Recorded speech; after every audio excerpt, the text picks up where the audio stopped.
Everything you've ever believed about death, about what happens when this life ends, has been a story crafted to comfort, to simplify, to give your mind something to hold onto in the face of the unknown. It tells you that death is the final stop, the curtain closing on consciousness, the end of all things. But what if that story is a lie? A beautiful, convincing lie. The truth, as unsettling as it may be, is that death is not the end, not even close. It's not a void, not an erasure, and certainly not nothingness. It's a shift, a movement from one state to another, a passage into a reality far more vivid, more intense, more profound than anything you've ever known while alive. It is a gateway, not a grave. And if you walk through it unaware, unprepared, that journey can turn into a trap you may never escape from. Ancient traditions, sacred texts written long before modern science ever existed, warned us of this. They laid out the stages, the patterns, the predictable mechanics of death and beyond. These teachings were not poetic metaphors or religious musings. They were maps. And now, astonishingly, what they taught are being echoed in the very frontiers of modern scientific understanding. You are not your body. You are not the story you've told yourself. You are not your name, your past, your roles. You are something deeper. Pure awareness. That awareness doesn't disappear when the heart stops beating. It doesn't dissolve into darkness. It morphs. It continues. And if you're not ready, if you're not trained, you can be swept into a cycle of repetition, a loop you won't even know you're in. But there is another path, one of mastery, of liberation, a way to use death as a doorway instead of a dead end. That's what the Tibetan Book of the Dead is truly about. Not a religious relic, not mythology. It's a manual, a guide written not for the dead, but for the living, to prepare your mind for the most important moment you will ever face. It begins the instant your physical body stops.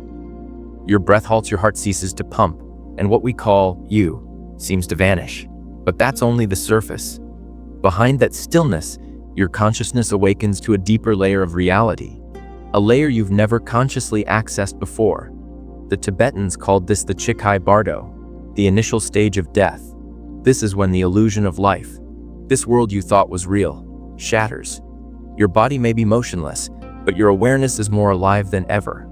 Not the version of you that worries about bills, or holds grudges, or dreams of success. That persona falls away. What remains is raw perception, pure awareness, untainted, unfiltered. And in that moment, you are confronted with what the Tibetan masters called the clear light. It's not a being. It's not a tunnel. It's not a voice or a face. It is the absolute, the closest thing to truth you will ever encounter. Infinite, formless, a brilliance beyond human comprehension. And here's the astonishing part: if you recognize it, if you surrender to it completely, you become one with it. You dissolve into it. Liberation, freedom, the end of suffering, the escape from the cycle of birth and death. But almost no one does. Why? Because the mind isn't ready, because the conditioning runs too deep, because the fear kicks in. This light, the sacred experience spots possible, is overwhelming, and so most people recoil. The familiarity of ego, of identity, of memory pulls them back. The confusion begins, and the opportunity slips away. From here, you are pulled into the next stage, the Chikai Bardo, the realm of visions. This is where the death experience turns into something terrifying. Not because of judgment or punishment, but because your mind, untethered from the body, does what it has always done. It creates. It projects. Everything you see from this point forward is your own consciousness reflecting itself back at you. You are the dreamer. And the dream, you will encounter deities made of radiant light. Wrath figures, monsters, demons, beings that seem like gods or horrors. But here's the terrifying truth: they are all you. Every single one of them is a manifestation of your own mind. If you understand this, if you remain calm, unafraid, you can still escape. The illusions can't hold you. But if you mistake these visions for something real, if you respond with fear, panic, or clinging, then the descent continues. And it gets darker. The final stage, the Chikai Bardo, is where rebirth begins.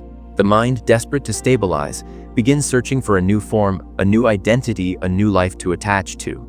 If you've failed to awaken by this stage, you will be swept into a new existence, another incarnation, shaped entirely by your unresolved karma.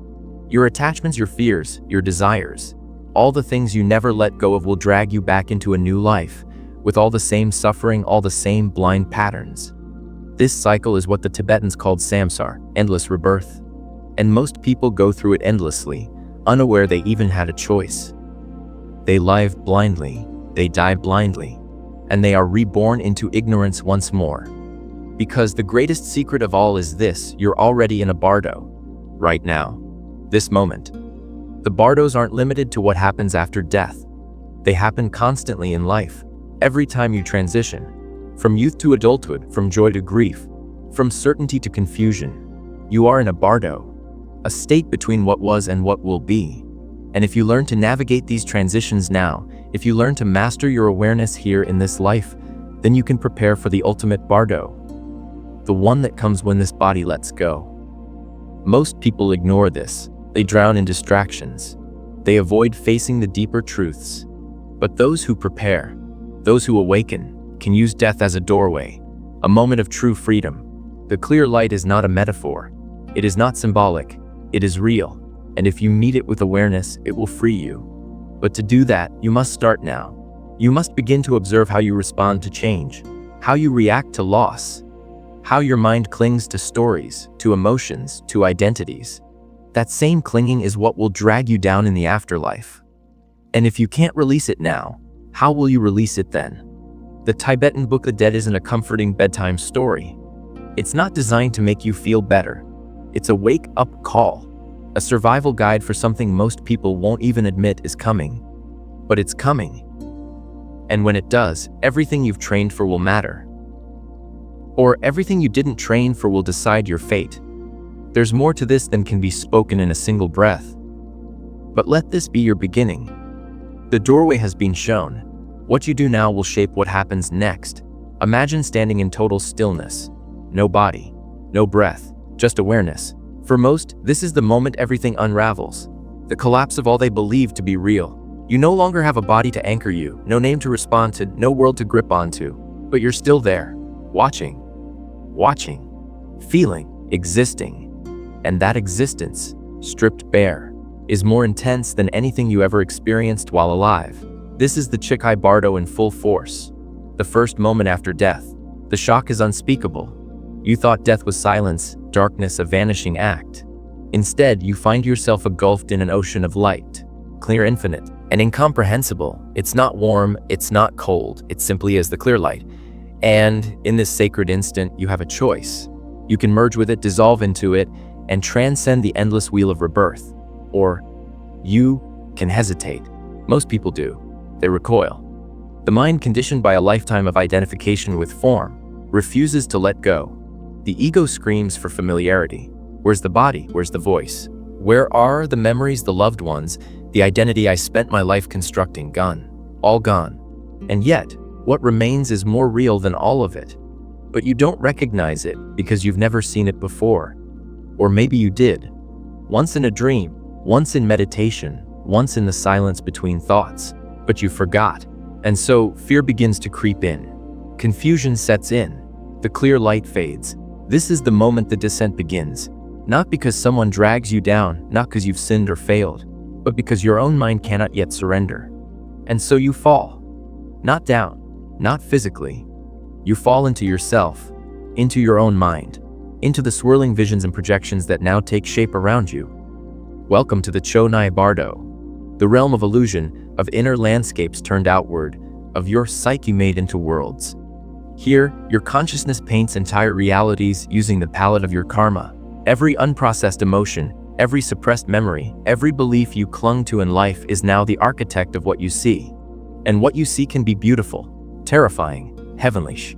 At first, it might seem like salvation. Divine figures, bathed in radiant light, smile upon you. You might see ancestors, spiritual guides, angels. You feel at peace. You feel seen. And yet, none of it is real. They are projections, mirrors, fragments of your own mind masquerading as separate beings. And if you grab hold, cling, or attach, you've missed the point. Because the moment you believe in the illusion, you are caught by it, and the descent deepens. Then the scene shifts. The radiant forms begin to change. The peaceful guides morph into wrathful entities, beings with terrifying faces, with voices like thunder and eyes like burning coals. The light turns to shadow. The harmony becomes chaos. And again, your instinct is to flee, to fight, to recoil in fear. But here's the truth. These terrifying forms are not here to harm you. They are you. Every fear you buried, every aspect of yourself you denied, every shadow you refused to face in life has now come alive. Not to torture you, but to confront you. The ancient Tibetan masters knew this. They didn't label these visions as good or bad. They understood that the divine and the demonic are two sides of the same coin. That liberation comes not from fighting them, but from seeing through them. If you can stand in the center of the storm without flinching, if you can look the demon in the eye and say, "You are me," then you are free. But most don't, because in this space, illusion feels more real than reality ever did. The emotions are stronger, the vision sharper, the experience overwhelming, and so the mind untrained does what it's always done. It reacts. And that reaction seals your fate. With every flinch, every fearful thought, every attempt to escape, you're pulled further into the dreamscape. The visions thicken. The path forward vanishes. And soon, you no longer even remember that you're in a bardo.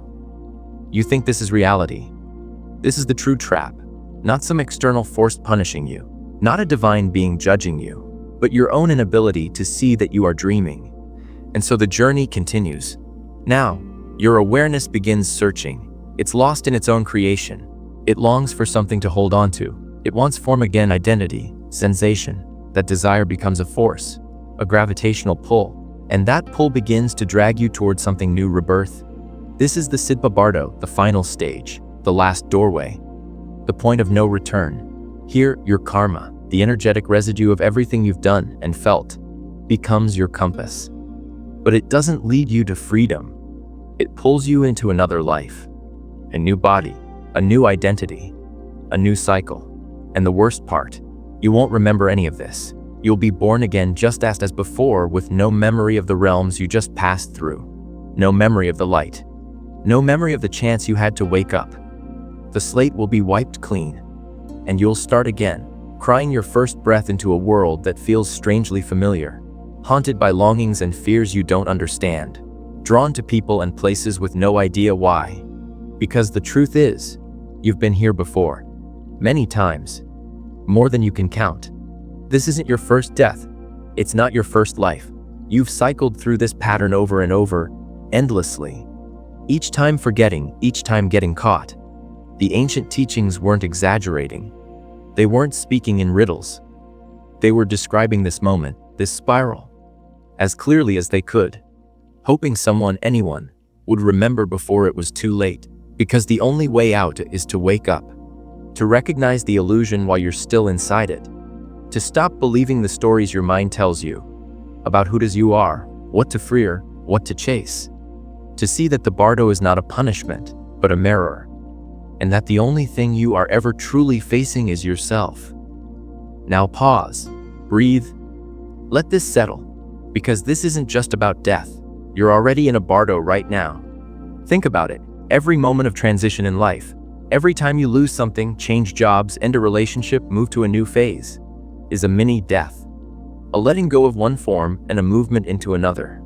A bardo. And how do you handle those transitions? Do you surrender with awareness?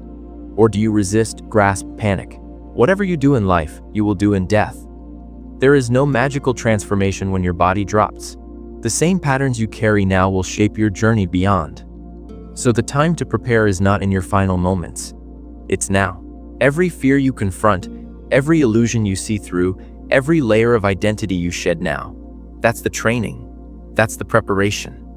Meditation is not about becoming peaceful. It's not about emptying your mind. It's rehearsal for death, for the moment when all external distractions fall away and only your awareness remains. And in that stillness, will you know what you are? Will you panic? Or will you see the light and walk into it freely? The people who pass through the clear light and never return, they are not lucky. They are not special. They are prepared. They train for that moment their entire lives. Not in fear of death, but in reverence of it. Not to escape it, but to use it. To finally wake up. That's the path in front of you. And yes, it's difficult. Yes, it's uncomfortable. Because it asks you to let go of everything you've ever used to define yourself. To peel back every layer until only the truth remains. But the alternative? Living the same life over and over. Dying and being reborn again and again, trapped in a cycle you don't even know exists. And never remembering why. So ask yourself now, what are you afraid to let go of? What stories do you still cling to? What illusions still hold power over you? Because in the bardo, those are the exact things that will appear before you. Shaped into visions, into voices, into entire worlds. And if you don't recognize them, they will own you. But if you do, if you see them for what they are, then even death can't touch you. You don't have to wait for the end to wake up. You can begin now, this moment. This very breath is a bardo, a crack in the illusion, a doorway. Will you walk through it? Or will you fall back into the dream? The descent continues, but it's not a fall in the way we normally think of it. It's not a drop through space or a plummet into darkness. It's a shift, a deepening of illusion, a layering of dream upon dream until what was once clear becomes clouded.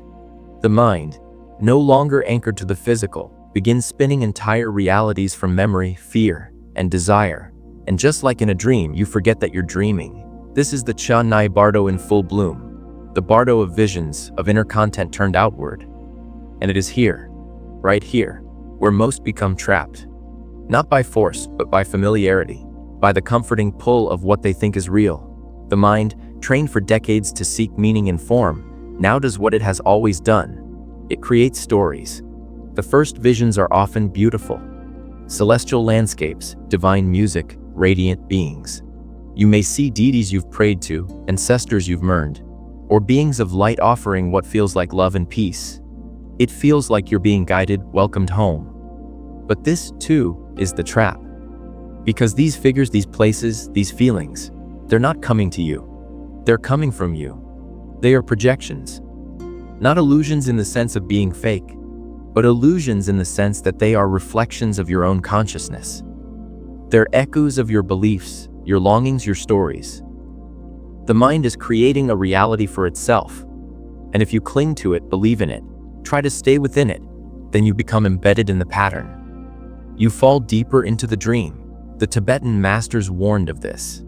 The radiant beings are not the goal. They are obstacles if you mistake them for something outside yourself. The divine and the terrifying are both masks worn by the same energy, your own consciousness. One wears a smile, the other a snarl. But both are mirrors. And if you look closely into those mirrors, without fear, without attachment, they can dissolve. But if you reach for them, they become real, tangible, sticky. And then the next phase begins. The beauty fades. The serene faces twist. The deities become monstrous. The demons arrive, not from outside, but from within. These are not punishers. They are not devils from some separate hell. They are your guilt, your rage, your shame, given shape, voice, and presence. And it is here where the real test begins. Can you face your own shadow? Not just acknowledge it, but stand before it without fleeing. Because in this realm, everything you suppressed in life comes forward. You can't hide anymore. The pain you ignored, the wounds you buried, the truths you denied, they rise, towering, roaring, unavoidable. But they are not here to destroy you. They are here to liberate you. And only if you can recognize them. The wrathful deities, the monstrous forms, the surreal landscapes of fear. These are not here to harm. They are forms your mind has generated to process the chaos within you. If you recognize them, see through them, they dissolve like mist. But if you fight them, fear them, or flee from them, you give them power. And that power pulls you further into illusion. This is why so few escape. Because in that moment, people do what they always did in life: act. They rerun. They cling to the familiar, even if the familiar is pain. They look for something solid, something known. But in the bardo, there is nothing solid. Everything is in flux. Everything is a reflection. And the one who forgets this forgets themselves.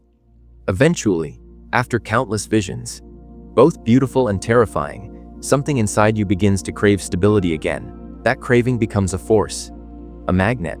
The mind starts seeking form once more.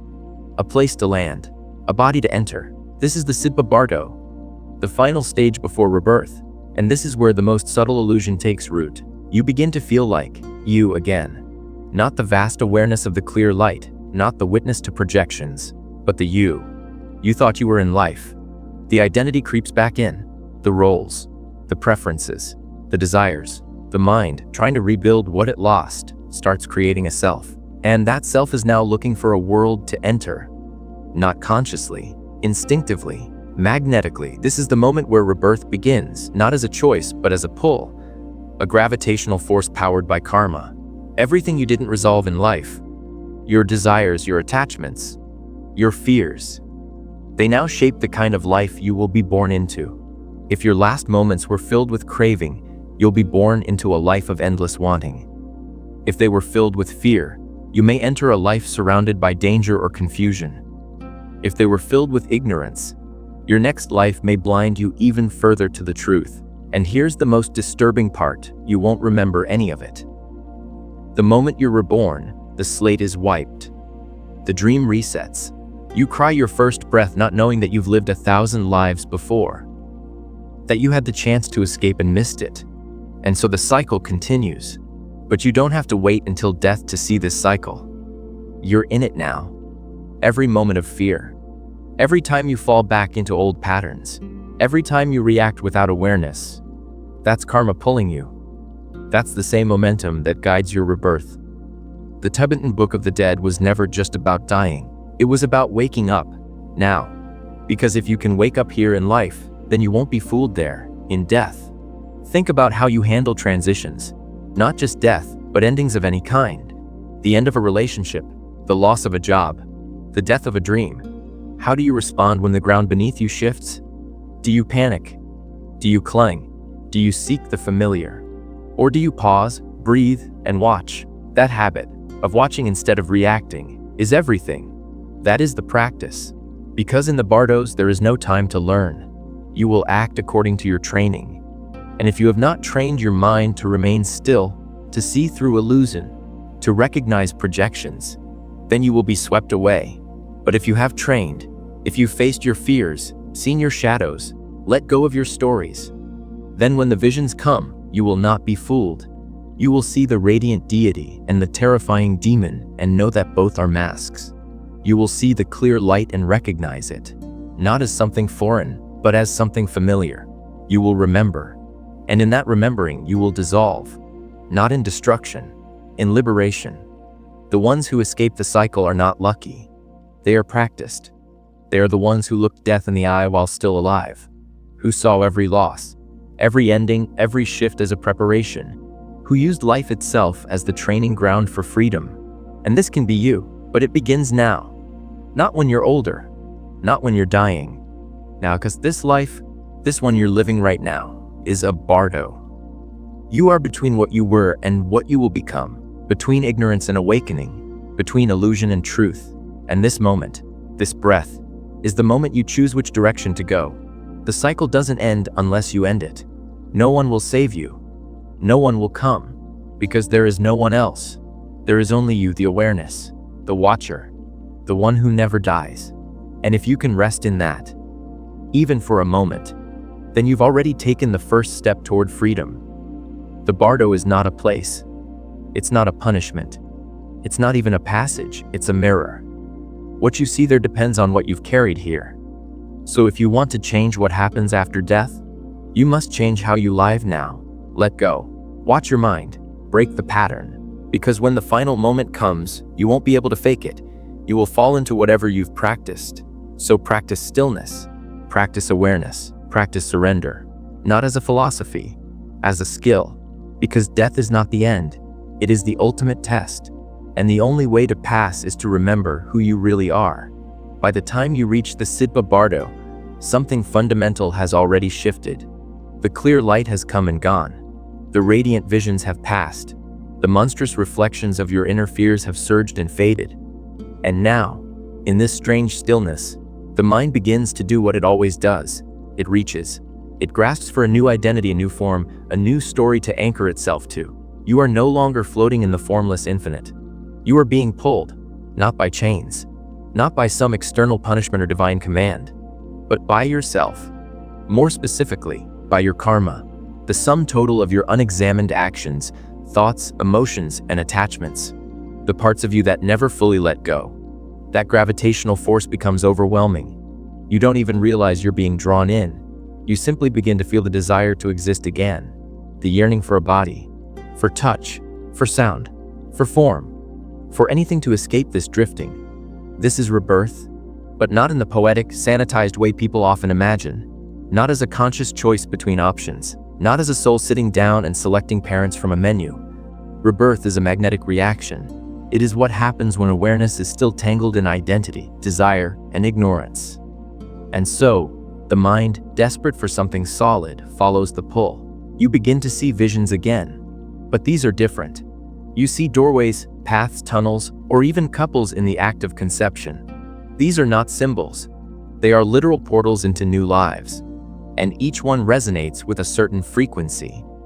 A vibrational match to your karmic momentum. If you lived a life driven by anger, you'll be pulled toward a rebirth into struggle and conflict. If your life was steeped in ignorance, your next one may hide the truth even deeper.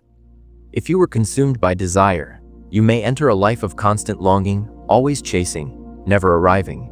And the most tragic part, you won't know it's happening, because the moment you enter one of those portals, the dream resets. You forget. The bardo fades. The memories, the awareness, the chance to escape. All gone. You are reborn, crying in a hospital room, breathing in the first air of a new life, wrapped in a new story, with no idea that you've done this before. No idea that this isn't your first breath, that you've died and been reborn countless times, in countless forms, across countless worlds. This is the trap, not death itself, not pain, not judgment, but forgetting. Forgetting that you were dreaming, forgetting that you had a choice.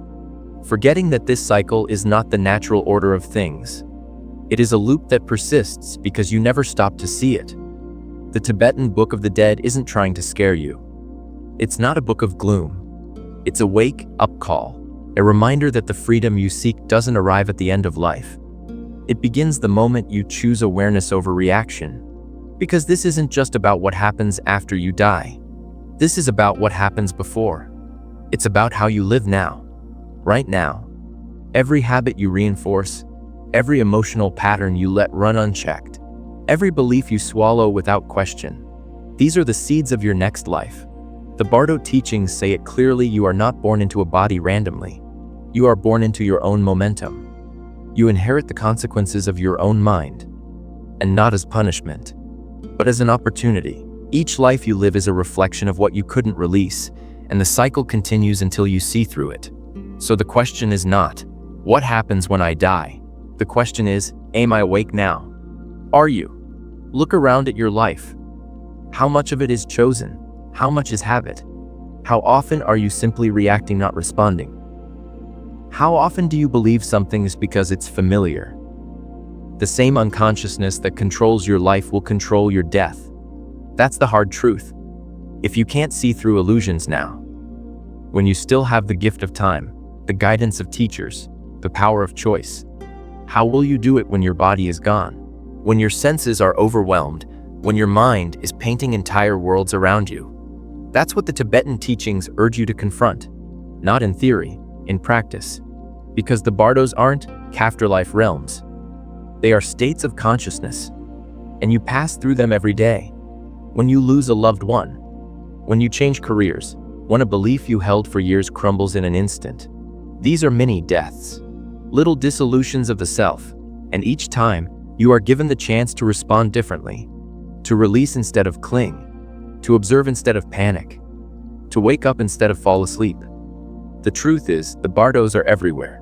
They are the moments in between, the spaces we often rush through, looking for the next solid thing to hold on to. But the bardos are not places of chaos. They are opportunities, portals, thresholds.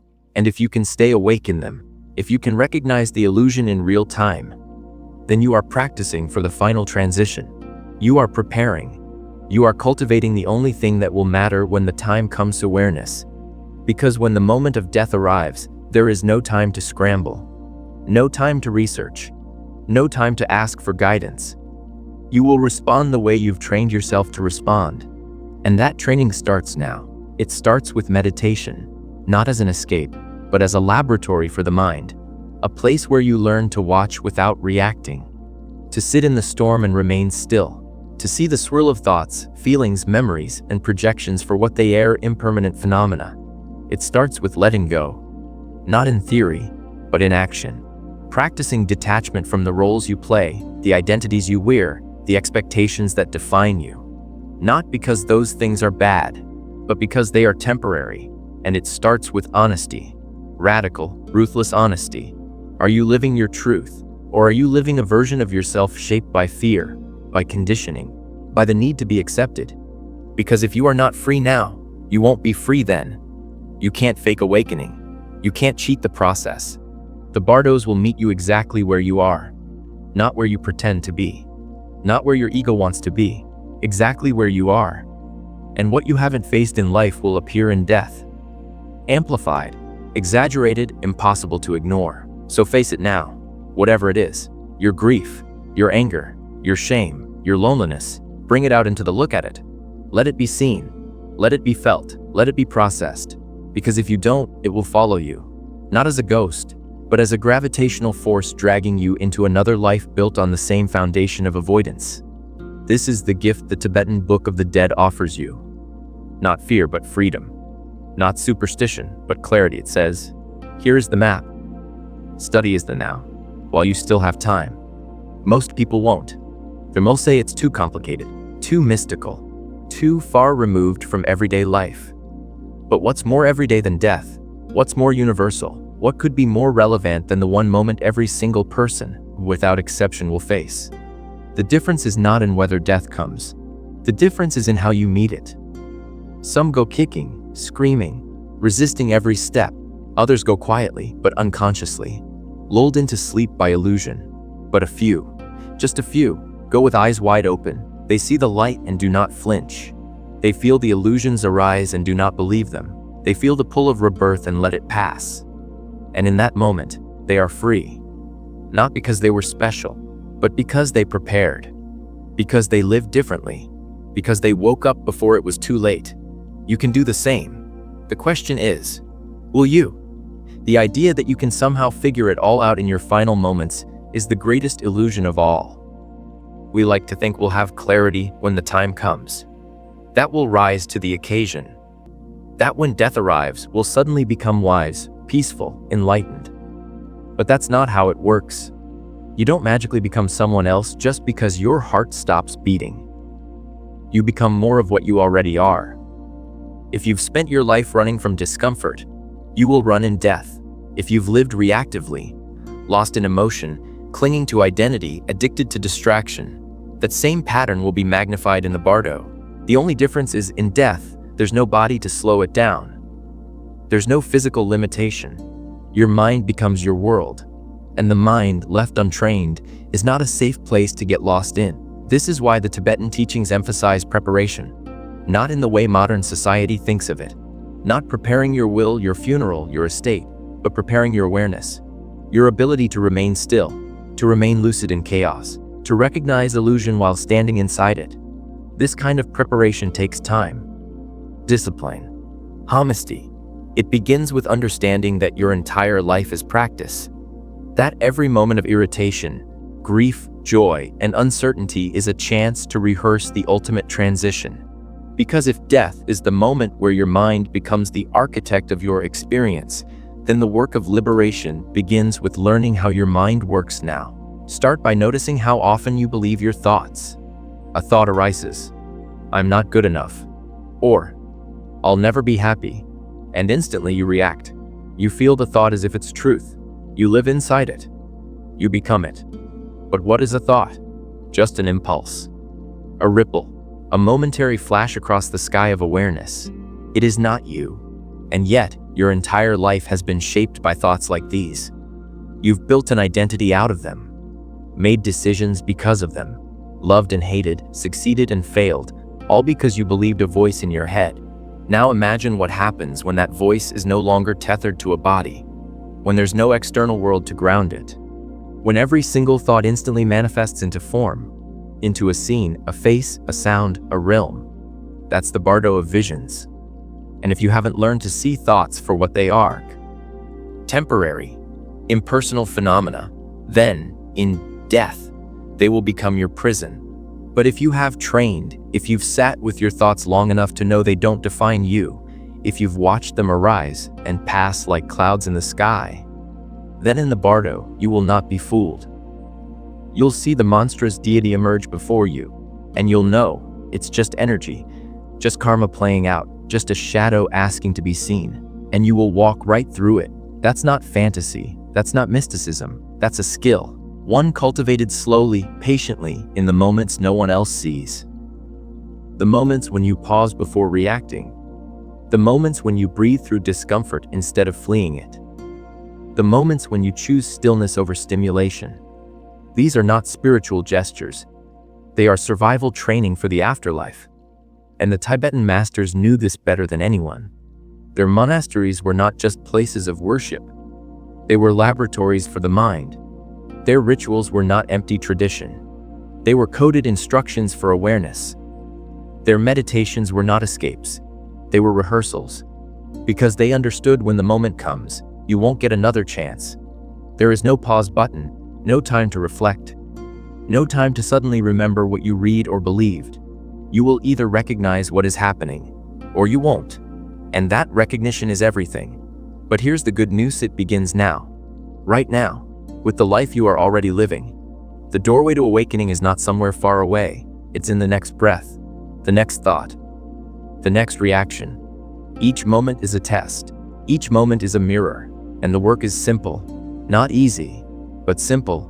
First, 2 observations. Start watching yourself. Not judging, not analyzing, just observing.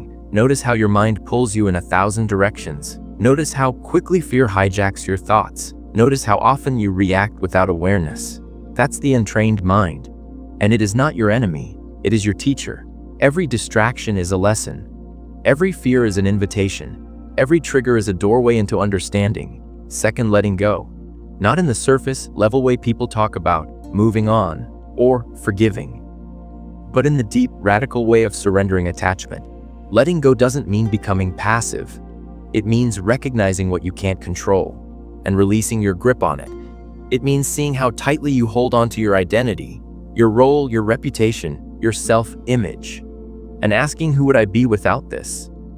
In death, you'll have no choice but to let it all go. So practice now. Let go of needing to be right. Let go of needing to be liked. Let go of needing to know what comes next. The more you surrender in life, the more gracefully you'll move through the transitions of death. Third, releasing fear. Fear is the glue that holds the illusion together. It is the force that makes you hesitate when the clear light appears.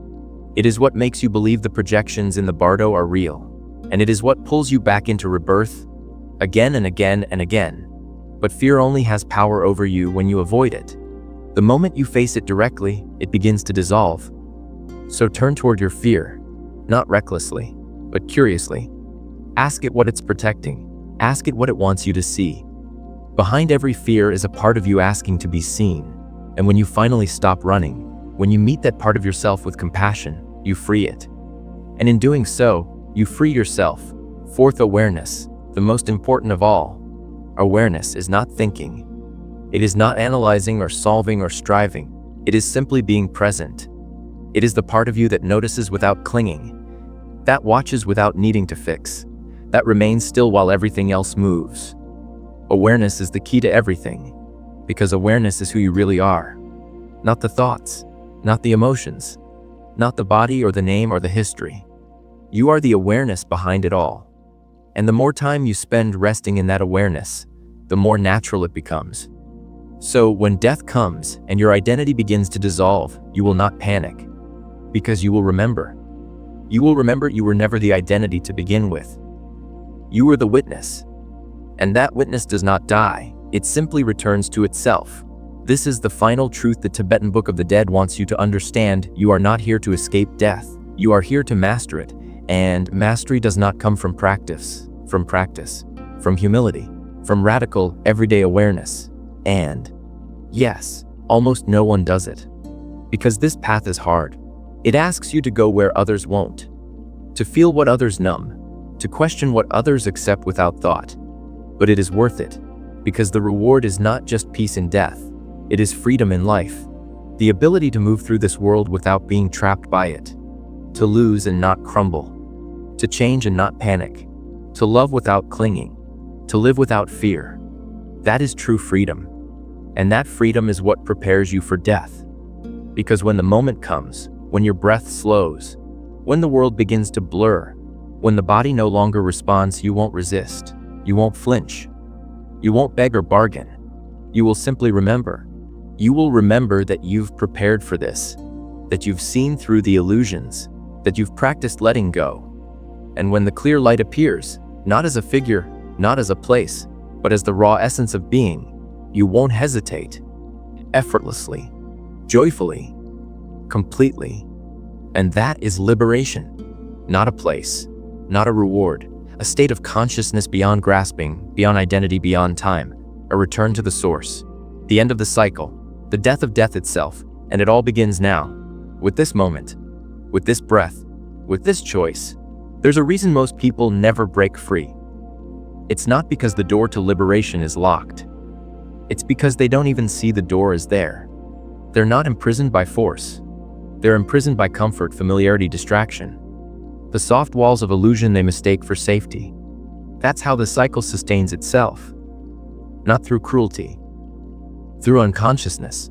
The same unconsciousness that controls life, controls death. And the system is perfect, because the illusion doesn't feel like an illusion, it feels real. The roles you play, the fears you obey, the goals you chase, they all seem personal, urgent, meaningful. But strip it all away and what are you left with? A dreamer, lost in the dream. And that's the most difficult part to accept. That what you call your life, your story, your identity, your reality, may not be the truth. It may be a dream you never realized you were dreaming. That's why the moment of death is so powerful and so terrifying, because it shatters the illusion in an instant. The story ends, the mask falls, the body dissolves, and what remains is something few have ever faced head on. You. Not the name, not the job, not the personality, just awareness, pure and exposed. And for most people, that's when panic begins, because they don't know what to do with that kind of stillness. They've spent their whole lives defining themselves by movement, doing, becoming, achieving. But now, in the absence of doing, they don't recognize themselves, so they react. The mind, untrained and unanchored, begins to scramble. And that scrambling is the engine of the bardos. It's what turns awareness into illusion. It's what gives birth to the projections, the deities, the demons, the dreams. All of it stems from the same simple thing, resistance. But you don't have to resist. Not if you've trained. Not if you've seen this pattern in yourself already. Right here in life. Because it's not just after death that this cycle plays out. You live it every day. Every time something ends. Every time the unexpected arrives. Every time something you thought was solid turns to smoke. How do you respond? Do you grasp? Do you fear? Do you distract? Or do you surrender? That choice is the difference between freedom and repetition. And the repetition is brutal. Lifetime after lifetime, body after body. You come back, not because you're meant to, but because you don't know how not to. Your karma pulls you. Your unresolved emotions pull you. Your forgotten choices whisper their way into new beginnings. But they're not new. They're echoes. Reflections of patterns you've lived before. You meet people you feel drawn to without knowing why. You find yourself in situations that feel eerily familiar. You face struggles that seem to chase you across lifetimes. That's not coincidence. That's the loop. And if you don't become aware of it, truly aware it, then you'll repeat it. Not twice, but indefinitely, until something wakes you up. That something could be a crisis, a deep spiritual experience, a sudden loss, or perhaps hearing this right now. Because once you hear the truth, once you really know that you've lived before, that you've died before, that you've cycled through this dream countless times, it becomes impossible to unknow. And that knowing becomes your first taste of freedom. Not because it changes anything outside of you, but because it changes you. You stop chasing shadows. You stop mistaking the illusion for reality. You begin to see the dream for what it is. and more importantly, to see the dreamer, the awareness behind it all. And this is where everything begins to shift. Because the illusion isn't the problem. Illusions are natural. They arise. The problem is identification. The problem is forgetting that you are the one watching it all unfold. That's why training your awareness is the most important thing you can do. Not reading more books, not memorizing philosophy, but sitting with yourself. Watching, discerning, noticing the quiet space between your thoughts and learning to rest in that space. Because that space, pure awareness, is the only thing that doesn't change. The body changes, the personality shifts, the thoughts rise and fall, but the aware remains, silent, steady, unmoved. And when you die, that awareness is what continues. But if you've never practiced resting in it, you won't recognize it. When the clear light appears, it will feel foreign, alien, too much, and you'll turn away, not because you're bad, but because you're untrained. And the moment you turn away, the descent begins.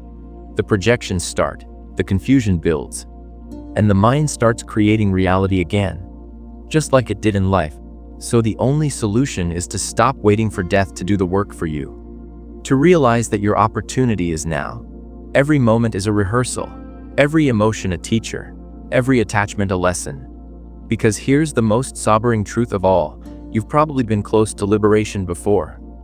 Maybe in another life, you came within inches of recognizing the light. Maybe you passed through the visions, stood before the final threshold and hesitated. And that single hesitation pulled you back into the cycle. Another life. During another forgetful beginning. And now you're here again, listening, watching, on the edge of something massive. And maybe, just maybe this time, you don't hesitate. This time, you don't flinch. Because this time, you've remembered what's at stake. This time, you've prepared. You've lived differently. You've questioned deeply. You've let go of the lies. And when the clear light returns, you recognize it. Not as a stranger, but as yourself. That's the goal. Not heaven, not escape. Not becoming some exalted being. Just recognition. Recognizing what's real. And dissolving into it. Because when you finally merge with the clear light, something incredible happens. You don't disappear. You expand. You become what you always were. Unlimited, unshaped, pure. The cycle ends, not because it's broken by force, but because you no longer need it. You've learned the lesson. You've completed the pattern. And there's nothing left to cling to. That is liberation. And yes, it's rare. Because the path is hard. Because truth demands everything from you. It demands your comfort, your ego, your attachments, your stories. But in return, it offers the only thing worth having: freedom, true freedom.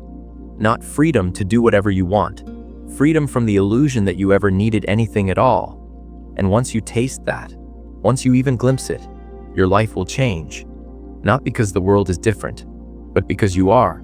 And when that final moment arrives, when the breath leaves the body and the illusions begin to fade, you'll smile. Because you'll know, you've been here before. But this time you're ready.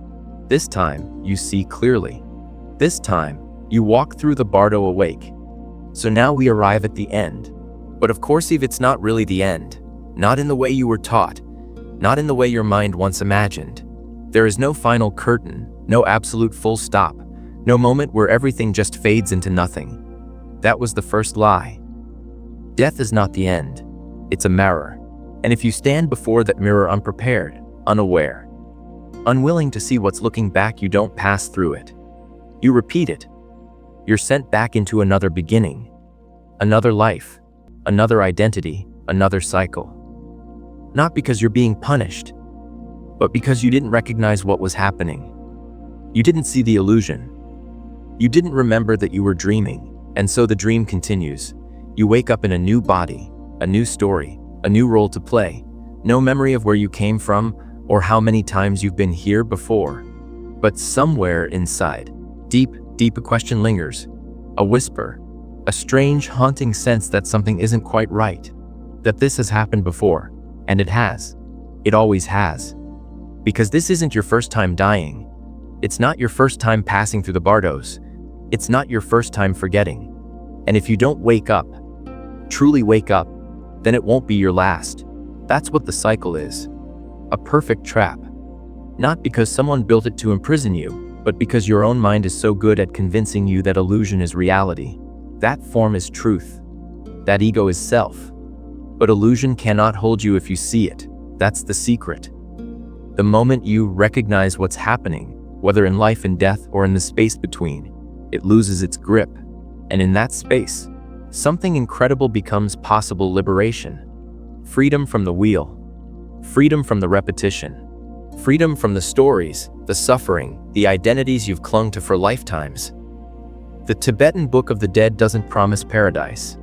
It doesn't sell you a heaven. It doesn't even try to comfort you. It offers something far more valuable. It offers truth. Raw, uncompromising, unfiltered truth. It tells you exactly what's coming. Exactly how your mind will react. Exactly how you'll get trapped unless you prepare. It gives you the map. But you still have to walk it. You still have to do the work of awareness, the work of letting go, the work of breaking free, not just from death, but from the illusion of life. Because if you can't break free now in this moment, then what makes you think you'll be able to do it when everything is dissolving, when your senses fail, when the familiar disappears? That's the final test. And it's not silent. It's not peaceful. It's not what the movies told you. It's overwhelming, unimaginably intense. One moment you're here, alive, breathing, thinking. The next, everything you ever believed about yourself begins to collapse. Your body stops. But you are still there, watching, aware. And in that awareness, you are offered one last chance. The clear light appears, not as a god, not as a tunnel, not as a vision, but as something so absolute, so pure, so beyond comprehension, that almost no one recognizes it.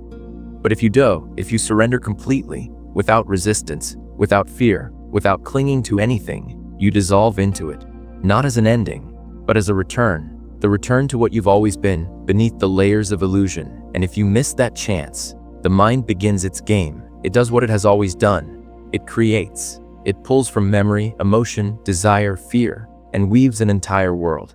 At first, it's beautiful, radiant beings, familiar faces, a sense of peace. And you believe it, because you want to believe it, because belief is easier than awareness. But the beauty doesn't last. The visions twist, the shadows come, and the things you thought you escaped reappear, bigger, louder, impossible to ignore. You see wrathful beings, demonic forms, terrifying images, but still they are you. They are what you never faced in life, now manifest, projected alive in the bardo. And if you react with fear, if you run, if you cling, you fall deeper, and the cycle begins to pull. That final stage, the Siddha Bardo, begins, and the karma you never resolved starts to choose for you. You are drawn toward a new form, a new life, new forgetting, and the slate is wiped again. But if you've trained, if you've done the work, if you've watched your mind enough to know its games, you won't flinch. You'll see the clear light and merge with it. You'll see the visions and walk through them. You'll feel the pull of rebirth and let it pass. And in that moment, the cycle ends. You don't return, not because you're special, not because you've been rewarded, but because there's nothing left pulling you, nothing left unprocessed, nothing left to resolve. You are empty, and in that emptiness there is infinite peace.